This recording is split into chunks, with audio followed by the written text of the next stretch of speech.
বন্ধুরা, আবারও ফিরে এলাম আবহাওয়ার গতি প্রকৃতি নিয়ে। আজ থেকে টানা 3 দিন বৃষ্টি বাংলায়।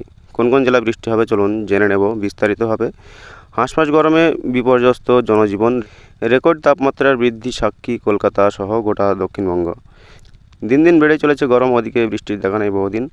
এপ্রিল শেষের পথে, উত্তরে বৃষ্টি হলেও গোটা মাসই কার্যত বৃষ্টিহীন রইল দক্ষিণবঙ্গ। আর এর মাঝেই গোটা দক্ষিণবঙ্গে জারি হলো তাপপ্রবাহের কমলা সতর্কতা। কোথাও কোথাও লাল সতর্কতাও দেওয়া হয়েছে। আজ শনিবার কেমন থাকবে রাজ্যের আবহাওয়া চলুন দেখে নিই। উত্তরবঙ্গের পাহাড়ি এলাকায় বৃষ্টি চলছিলই। আবহাওয়া দপ্তরের পূর্বাভাস, আজও উত্তরবঙ্গের দার্জিলিংয়ে, কালিম্পং এবং জলপাইগুড়িতে বৃষ্টি হতে পারে। বজ্রবিদ্যুৎ সহ হালকা থেকে মাঝারি বৃষ্টি হবে। রবিবার দার্জিলিংয়ে বৃষ্টি জারি থাকবে। বৃষ্টির পাশাপাশি ঘন্টায় 30 থেকে 40 কিলোমিটার বেগে দমকা হাওয়া বইতে পারে। নতুন সপ্তাহেও ভিজবে উত্তরবঙ্গ। সোমবার ও মঙ্গলবারও হালকা বৃষ্টির সম্ভাবনা রয়েছে দার্জিলিং, কালিম্পং এবং জলপাইগুড়িতে। বুধবারও একই রকম থাকতে পারে পরিস্থিতি, তবে আপাতত উত্তরের এই 3 জায়গা ছাড়া আর কোনো জেলায় বৃষ্টির সম্ভাবনা নেই। আগামী 2 থেকে 3 দিনে উত্তরবঙ্গে বেশ কিছুটা তাপমাত্রা বৃদ্ধির পূর্বাভাস রয়েছে। এর মধ্যে উত্তর দিনাজপুর ও মালদহে তাপপ্রবাহের লাল সতর্কতা এবং দক্ষিণ দিনাজপুরে কমলা সতর্কতা জারি রয়েছে। উত্তরে বৃষ্টি চললেও আপাতত বৃষ্টির কোনো সম্ভাবনা নেই দক্ষিণবঙ্গে।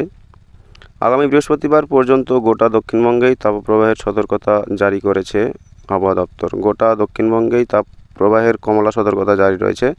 28 এপ্রিল পর্যন্ত গাঙ্গেয় পশ্চিমবঙ্গে তাপপ্রবাহের লাল সতর্কতা জারি রয়েছে।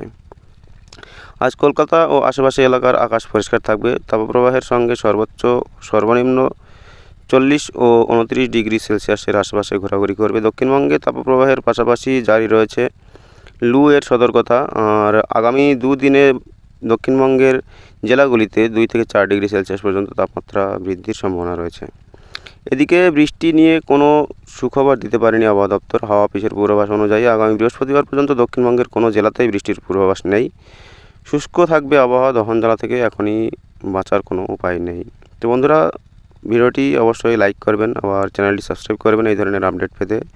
Thank you friends, thank you for watching.